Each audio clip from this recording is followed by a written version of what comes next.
Okay. Wait, I'm sorry. Please hear. Oh, yeah, yeah, sure.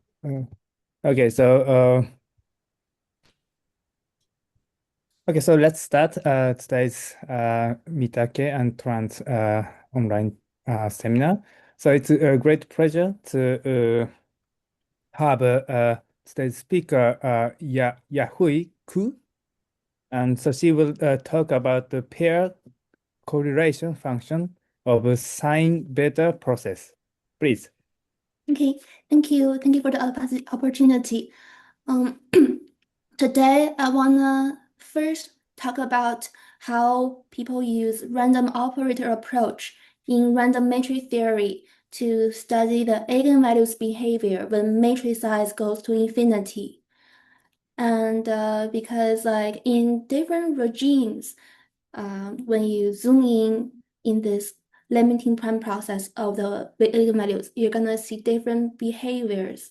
So Sine-beta process is when you zoom in the bulk. This part I will be more clear later.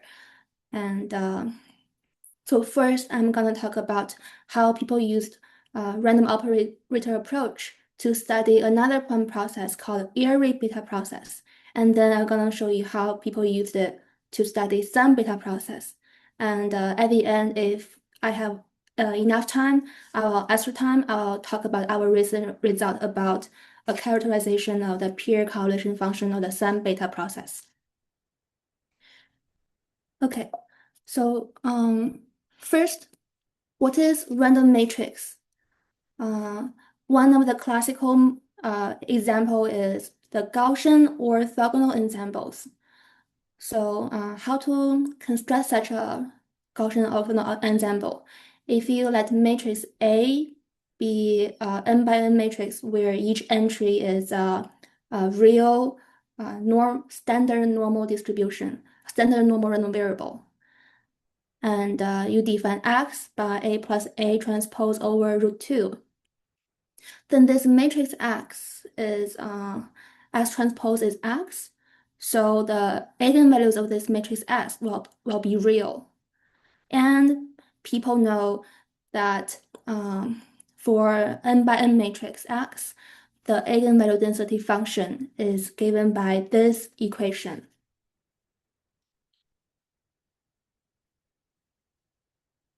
And indeed, uh, I was saying like for each entry, you can make it a real normal random variable. You can also make it a complex normal random variable. By a complex normal variable is like a plus ib, where a and b are random variable with certain like scaling. And also we can make it a quaternion normal random variables. And these corresponds to the Gaussian orthogonal ensemble, or Gaussian unitary ensemble, or Gaussian symplectic ensembles.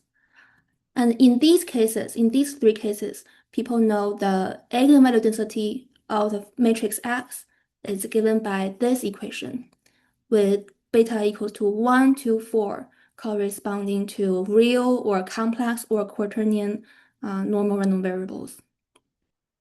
But like this equation one, it makes sense itself for all values of beta.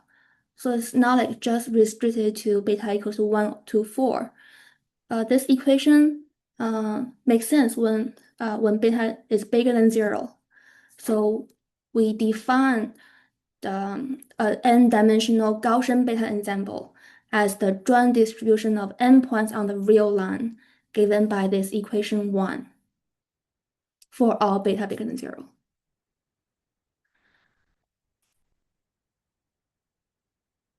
And if you may be familiar with physics, this is what people call Coulomb gas in physics. Well, for random matrices, like now we have seen some random matrices, but they are all like finite dimension. And we know the distribution or joint density function of the eigenvalues. But what can we say about the eigenvalues when the matrix size goes to infinity? So this is one of the most important question in random matrix theory, and there have been many different methods to study this problem. And one of the method is the so-called random operator approach. So this random operator approach is motivated by Doometry-Edelman's result about finding a random matrix, a tridiagonal random matrix, such that the eigenvalues of this tridiagonal matrix is exactly given by the equation 1 we've seen before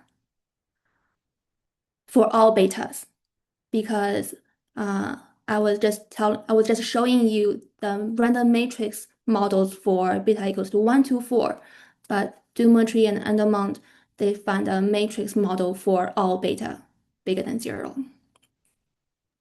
So I Which, have a question here. yeah, So for the ensemble, for the other more standard ones, they are IID entrances, right? yes.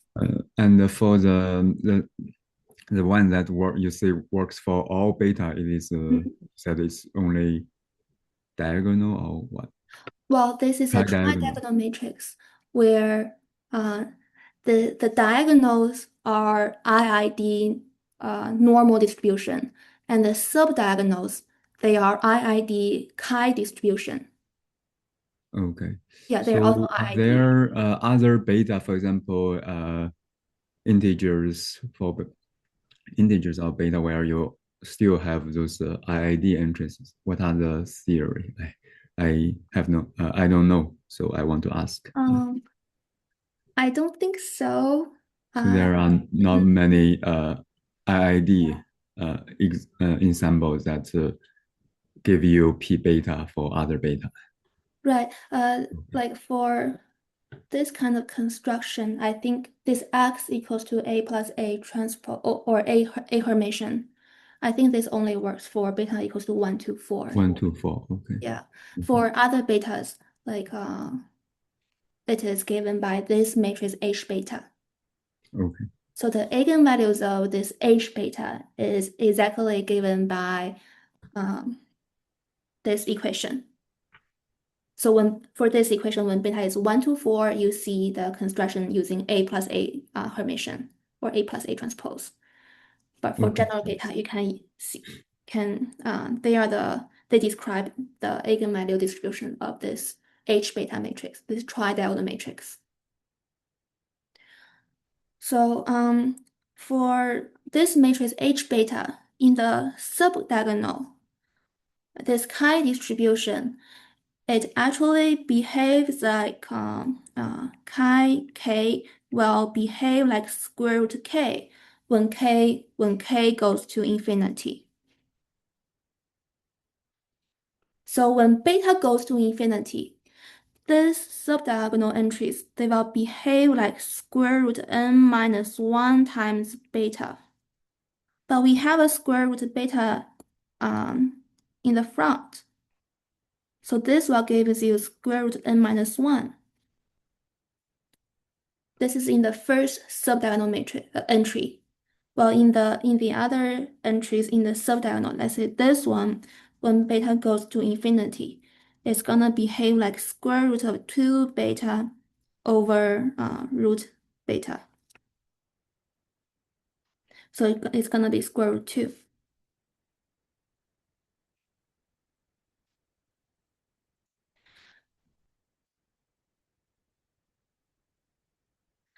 So indeed, we see like when beta is infinity,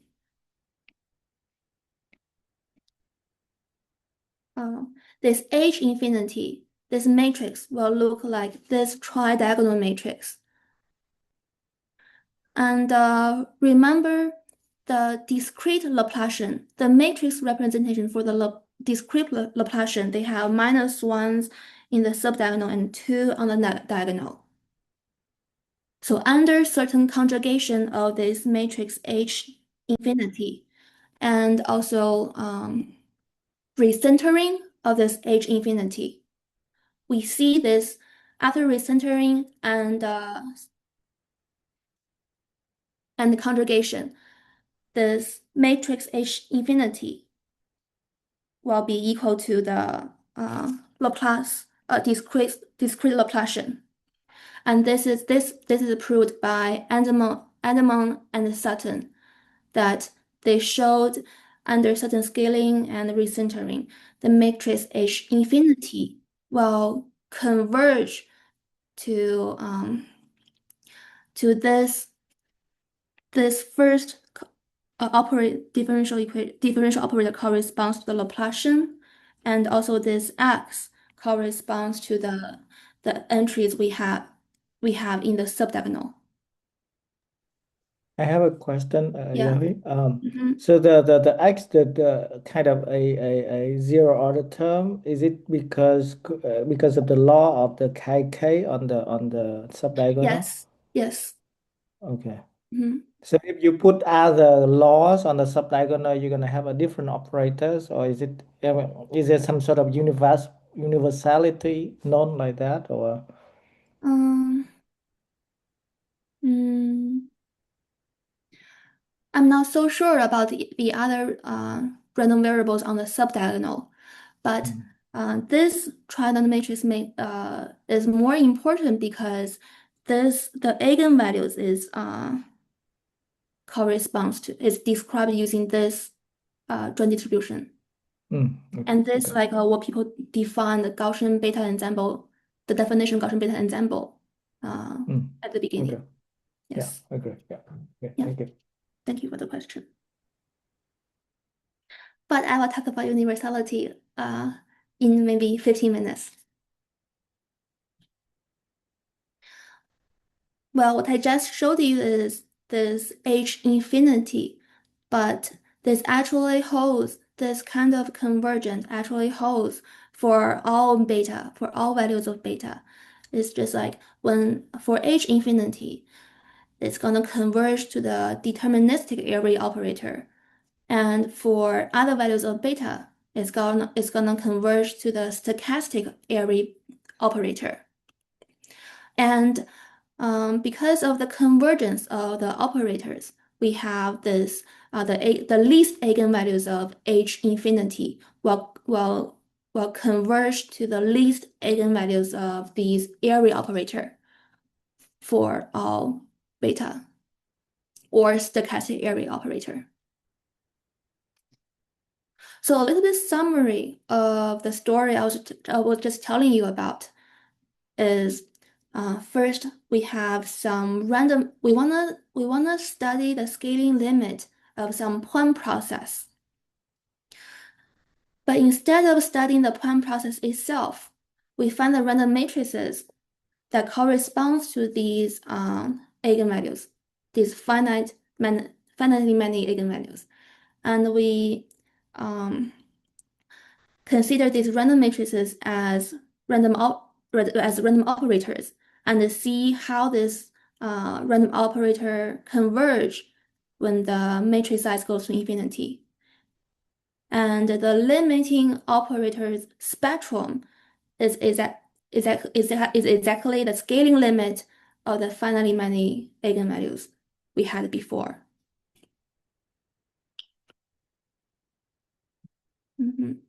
So instead of studying the scaling limit of the point process, we study the scaling limit of the operators.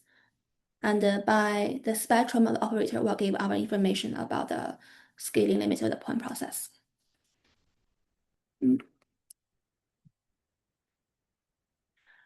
Okay. So let's go back to random matrix theory. For Gaussian beta ensemble, well, if we look at the empirical measures of these Gaussian beta ensembles, when the matrix size goes to infinity, this empirical measure will converge to something called Wigner semicircle law. So this will have an interesting shape. It's gonna be a semicircle.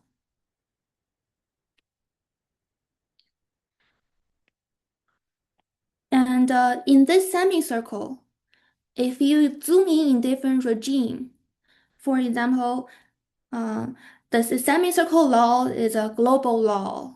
It is like it is considering all the eigenvalues we have or all the point processes all the points in the point processes. But if you zoom in a specific regime, for example, near the edge, when you zoom in, so under certain scaling, what you're gonna see are like disjoint points. And when you zoom in at the edge, you are gonna see Yahui beta process, which are the eigenvalues of the Yahui operator I just introduced, the ddx squared plus x. You will see Yahui beta process in on the left at the left edge and also at the right edge. But if you zoom in the bulk, if you zoom in here, you will also see these discrete points. But these points, they are gonna be the spectrum of another type of operator called Sine-beta operator.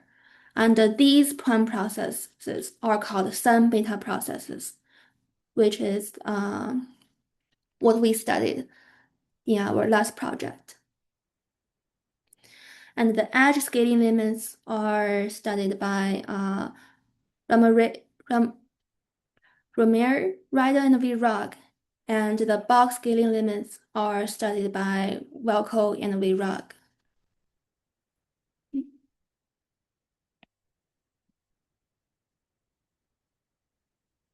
Well, the Sine-beta process has some universality property, which means for it's not just Gaussian beta ensemble that you will see Sine-beta process in the bulk. Actually, you will see Sine-beta process for all kinds of beta ensemble, which is defined as the joint distribution function of endpoints, given by this equation. Well, if you let function vx to be x squared over 2, this will correspond to the case of Gaussian beta ensemble. But this v is called the potential function. But as long as your potential function is analytic and convex, then you will always see Sine-beta process in the bulk under certain scaling. So it doesn't just applies for Vx is x squared. It's not x squared over 2, it's just x squared, sorry. So as long as your V is analytic and convex, you will see Sine-beta process. Okay, this is what I mean by the universality of the Sine-beta process.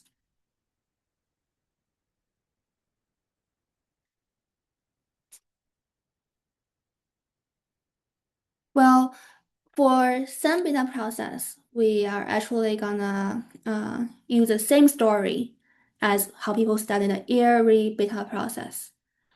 But we are gonna construct a random operator from some type of from some type of beta ensembles.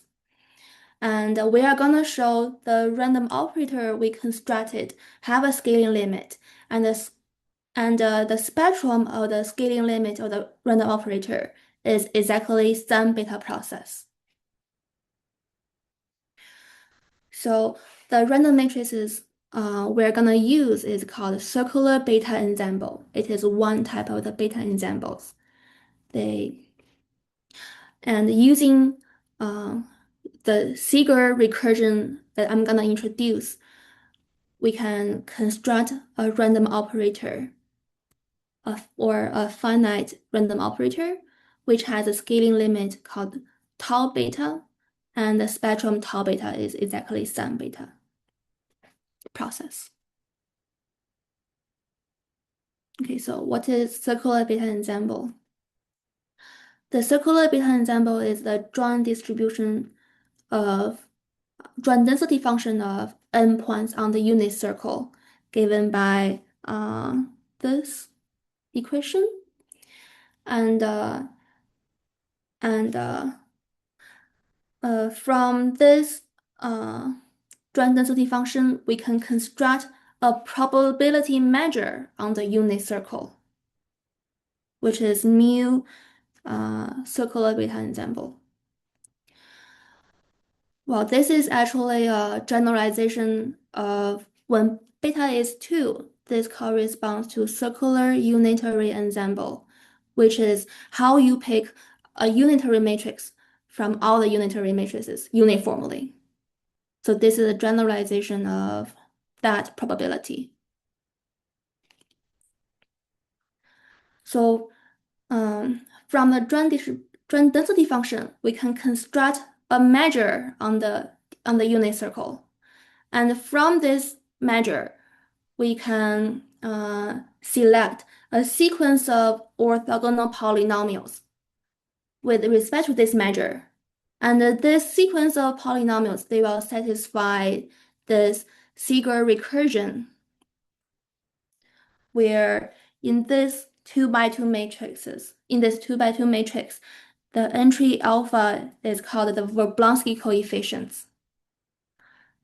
And in the case when the measure is constructed using circular beta ensemble, it was shown by Caleb Nenchu that these Jablonski coefficients, they have a specific distribution, and also they are independent, and they are rotationally invariant. And for the first n-2 or n-1 Jablonski coefficients, they live in the unit disk, and the last one lives on the unit circle. Okay.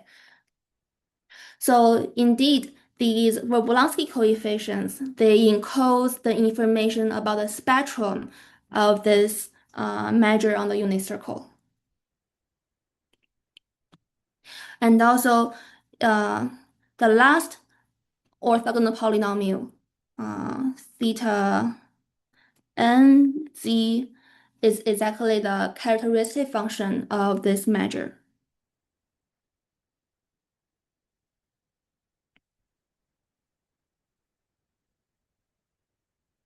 Okay, now we have all the Jablonski coefficients. There exist, or we can construct a direct type operator such that the spectrum of this operator is exactly a periodic extension of the spectrum of the measure we constructed using this measure mu c beta e. So the direct type operator is a random differential operator in time. The randomness comes from this matrix X, where these xt's are some functions of the Jablonski coefficients. And in the case of circular beta ensemble, these st's, styt is a random process in the upper half plane. And this direct type operator, it acts on functions with certain boundaries.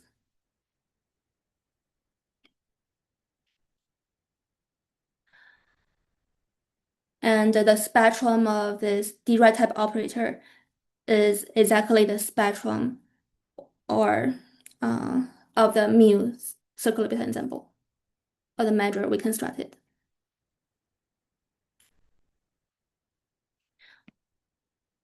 Well, actually, the direct operator is one example of a class of direct type operator. I think this is part of the theory of orthogonal polynomials on the unit disk. This is not just like in probability. This Seeger recursion and constructing direct type operator is a big part in analysis. Like people study orthogonal polynomials on the unit disk. So like the direct operator we constructed is is an example of general definition of direct type operator, where these styts are some process, may not be random, in the upper half plane, and it acts on functions with certain boundary conditions. And we know some property of these Dirac type operator. They are self-adjoint, so the eigenvalues are all real. And also the inverse of these Dirac type operator is Hilbert-Schmidt's integral operator with explicit kernel. And this is actually an important property. It is because we know the explicit kernels of these inverse operator, we can show the convergence of Dirac operators we constructed using finite ensembles or finite dimensional random matrices.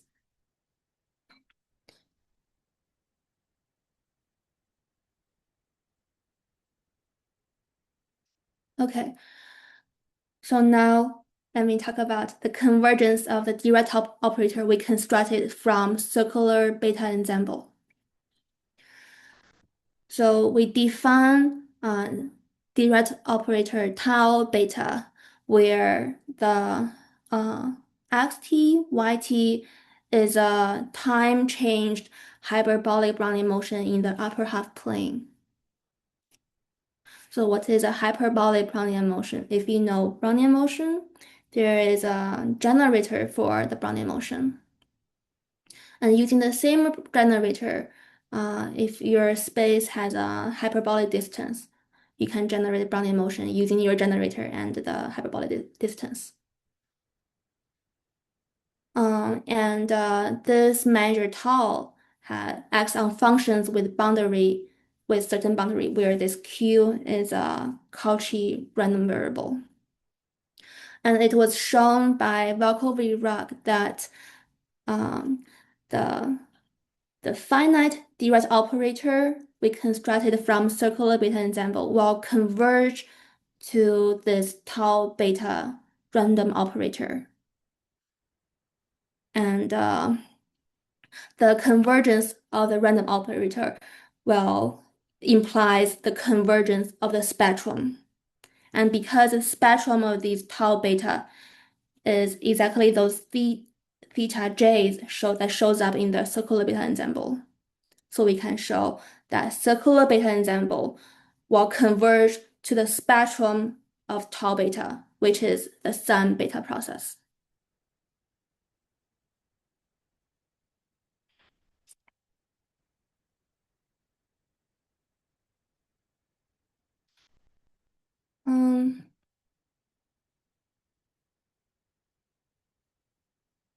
Any questions so far? Okay.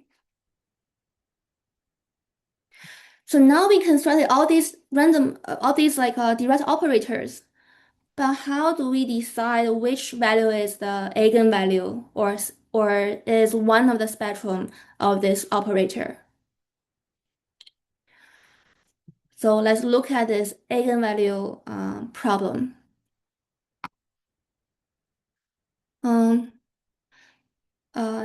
Say if lambda is an eigenvalue of the operator tau, then it should satisfy this eigenvalue equation.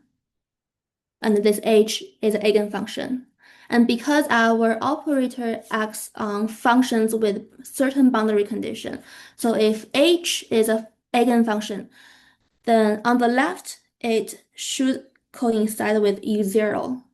So on the boundaries, it should coincide with our boundary conditions, right? But you can actually look at this eigenvalue story from another perspective. So suppose we fix lambda, and we think of this equation as some diffusion. We fix a U0, and we run this diffusion, and we see at the other boundary if it is equal to the other boundary condition. If it is, then this function h is our eigenfunction, and the lambda is our eigenvalue, right? So, because we can scale these function h, so actually it only matters whether at the other boundary, this function h is parallel to the other boundary condition.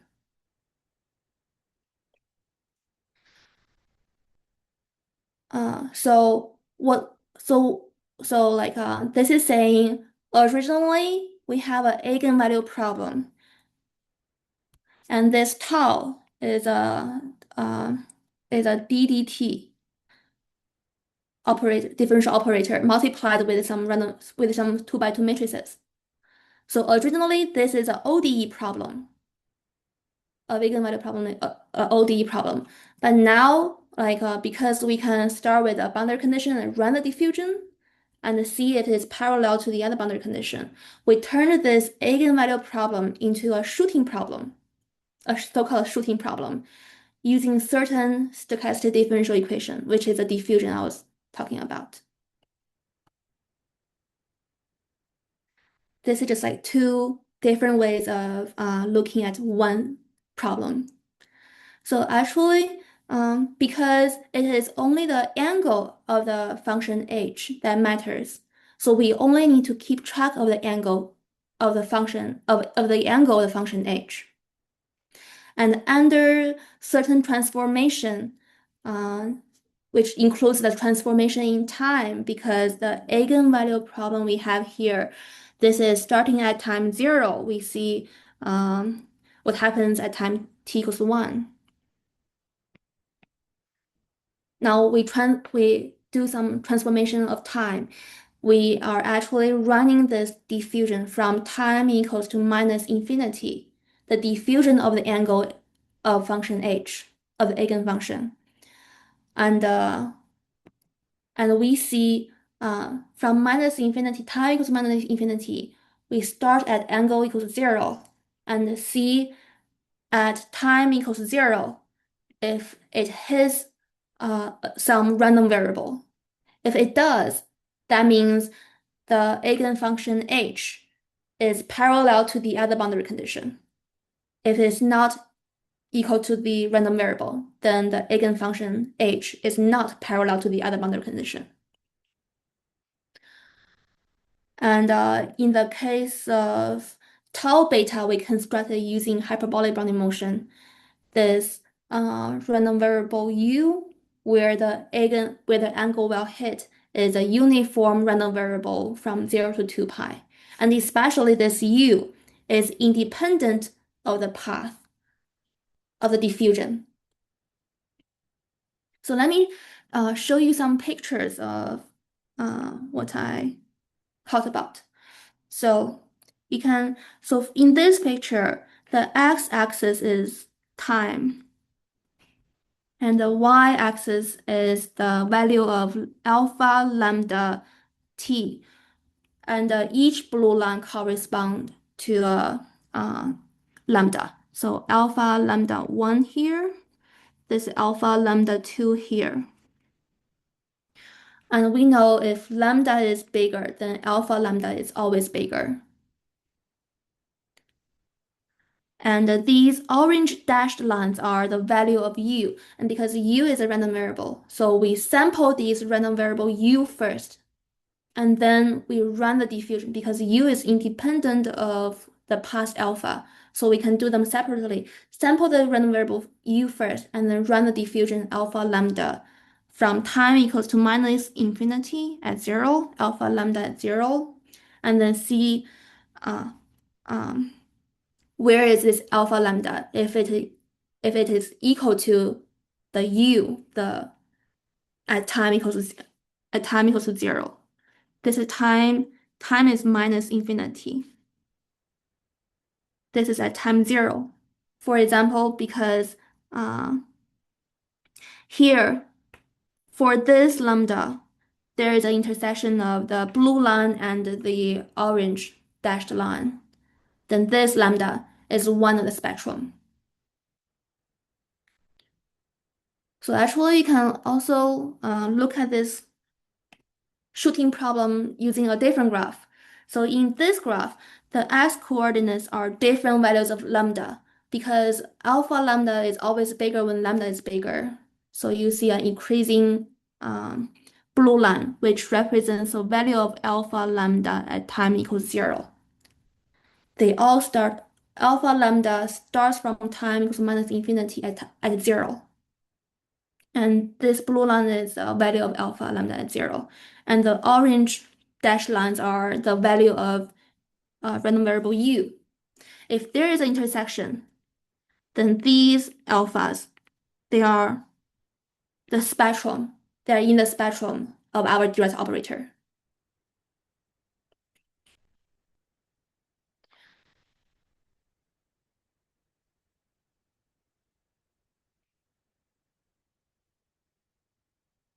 Okay, so now a short summary of how we study the Sine-beta process. So start from random matrices circular beta ensemble. We want to know the scaling limit of the eigenvalues or the prime processes. So using the Ziegler recursion, we can construct some random operator. And these random operators will converge to another random operator tau beta, which is constructed using hyperbolic bounding motion. And the spectrum of tau beta is exactly Sine-beta process. And for this Sine-beta process, we have this shooting problem story to describe the spectrum. And the Sine-beta process is the scaling limit of the circular beta ensembles.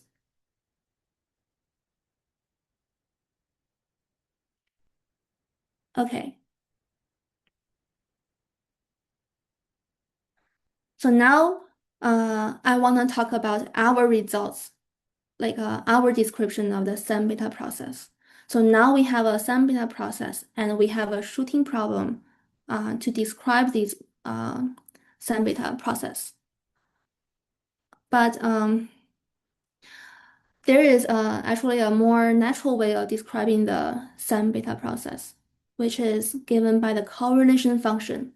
So informally, the correlation function tells you the probability or joint density of absorbing points in your point process at certain locations.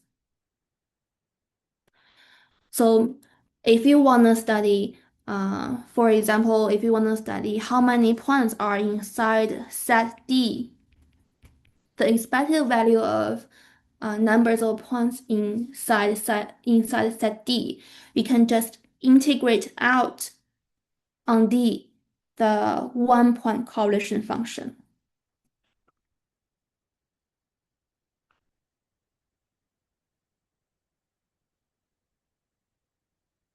Similarly, you can integrate out the k-point correlation function to study the expected number of points in k disjoint sets. And in random matrix theory, for the Sine-beta process, when beta equals to 1 to 4, they correspond to the classical cases where people can construct like random matrices where the entries are IID normals. We know the correlation functions of the Sine 1 to 4 processes. For example, when beta is 2, the Sine-beta process is a determinantal point process where the correlation function is given by the determinant of the Sine kernel. And I think this is also where the name Sine-beta process comes from. And similarly, when beta is 1 or 4, these point processes, they have this special structure called Pfaffian structure. And we can also using these special structures, we can also get a formula for the let's say 2-point correlation function. And for even integer betas, it was studied by Forrester through Jack polynomials that he can give an integral formula for these 2-point correlation function or peer correlation function. But there was no known formula for general beta, even for the 2-point correlation functions.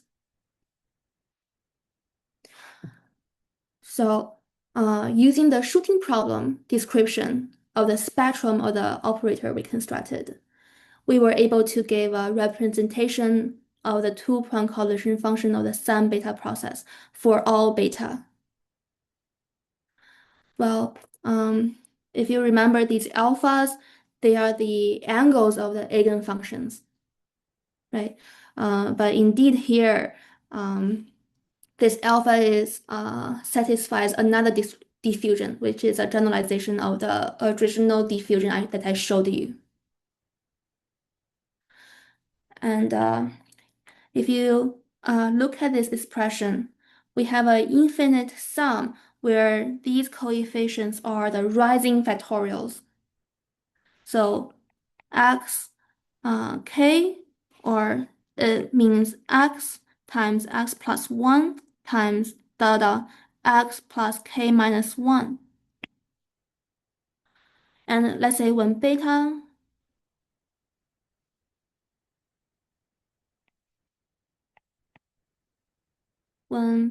is 4, minus 2, let's say 3 is equal to minus 2 times minus 1 times 0 times 1 times 2. So this will be 0.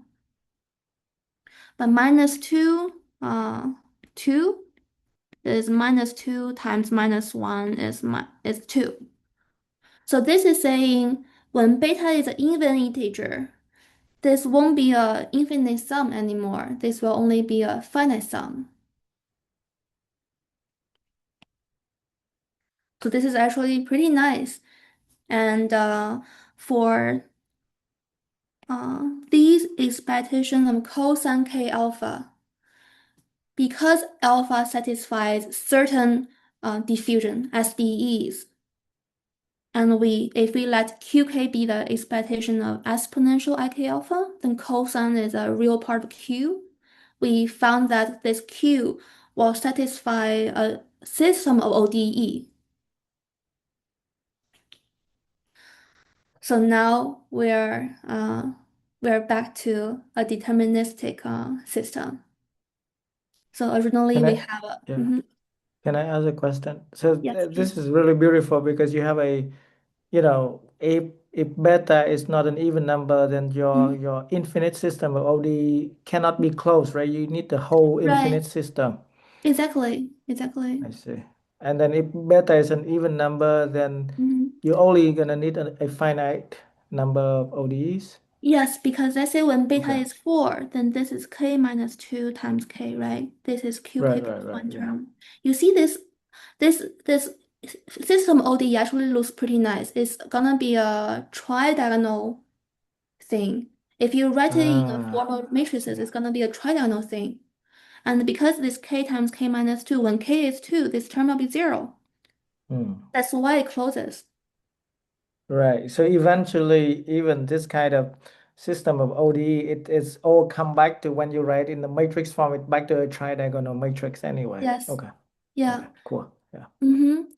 Um, actually, Yeah. Thanks. okay. Okay, this is like a part of the result. It's like when beta is even integer, then we can, because the summation will be finite. So Taylor is spending both sides of the ODE. We can actually get a series expansion representation of this correlation function. And this is totally deterministic. Well, it is deterministic, but this is like a description is totally analytic. There's no expectation of some random variable involved.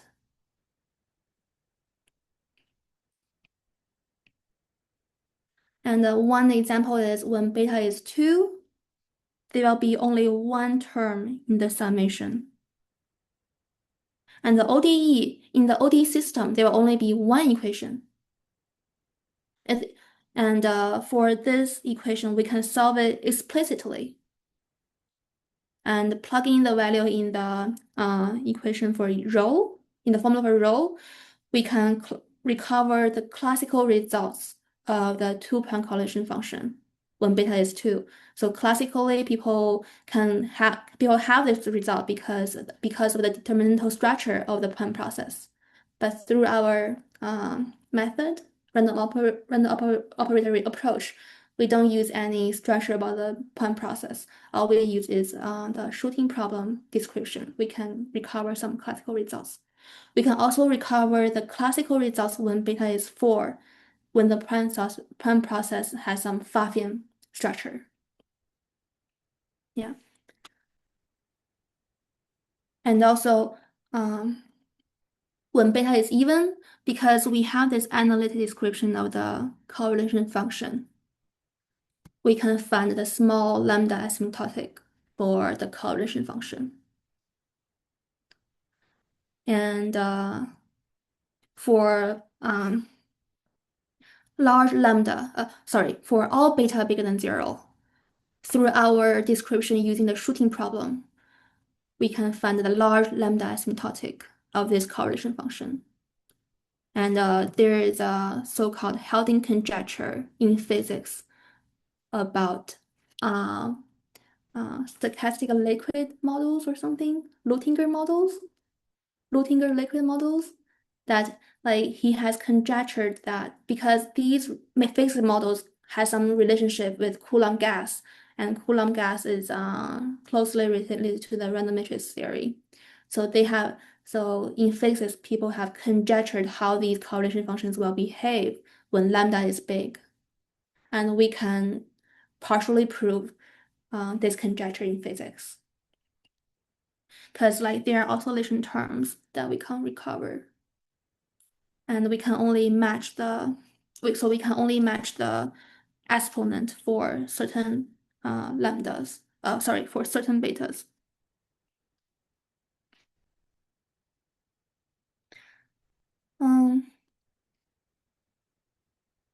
Ooh, that's all I want to talk about. But I wanna talk about something that Hang Chen was mentioning, like this system of ODE. Because when beta is not even, it's not gonna close. So for general beta, when it's not even, how can we know if this system ODE has a unique solution? And this is one of our open problem. Because if we can know something about this solution ODE system, we can have a purely analytic description. Maybe we can have a purely analytic description of the correlation function. Yeah. Okay. But that's all I want to talk about for today. Thank you. Thank you for your patience.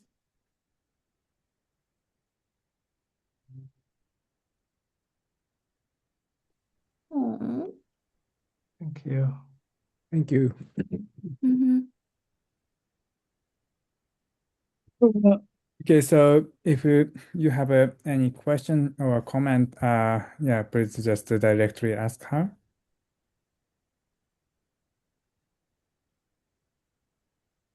Yeah, I want to ask a quick question, and then I want to discuss with you a little bit later, informal in quick informal discussion.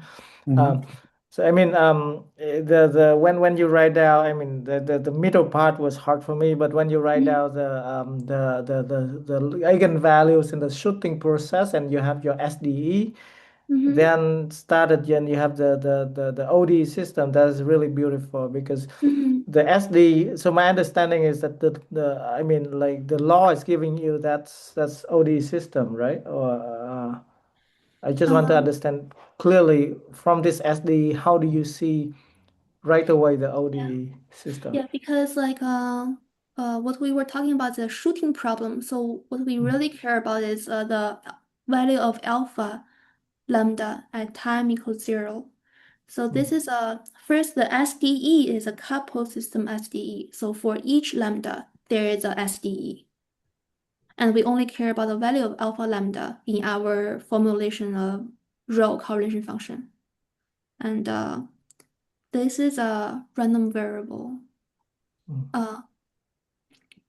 And we want to study what we have in the correlation function is expectation of IK alpha. So first we have SDE for exponential I k alpha lambda t. There is actually one of the property that I didn't mention is like this invariance of these angles, which is saying alpha lambda t is equal to alpha lambda exponential beta over 4t at time 0. So we can rescale this lambda to know the value of alpha at time t. Rescale it so that we don't start at time t, we start at time 0. Because of this property, we can get an SDE of exponential ik alpha at time t at time 0. And then in the SDE, we found that we can take expectation on both sides. So we killed the randomness, and we get ODE. Because how is SDE different from ODE is because it's like there is a random term in the SDE. So we can kill that random term. Right. I mean, in a way that always when you have the SD, you look at the expectation, or you look at the what is it called,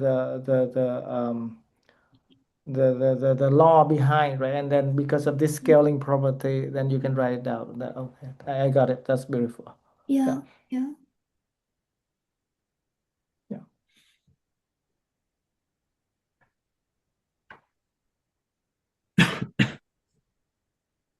Yeah, I want to save the other question for informal discussion. So Yeah, please.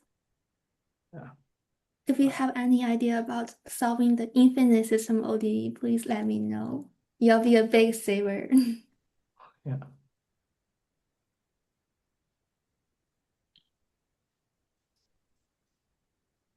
Okay, if you don't have any other question, let's thanks Yahui. Yahui again. Okay. Thank you. You. Okay, then let's stop record.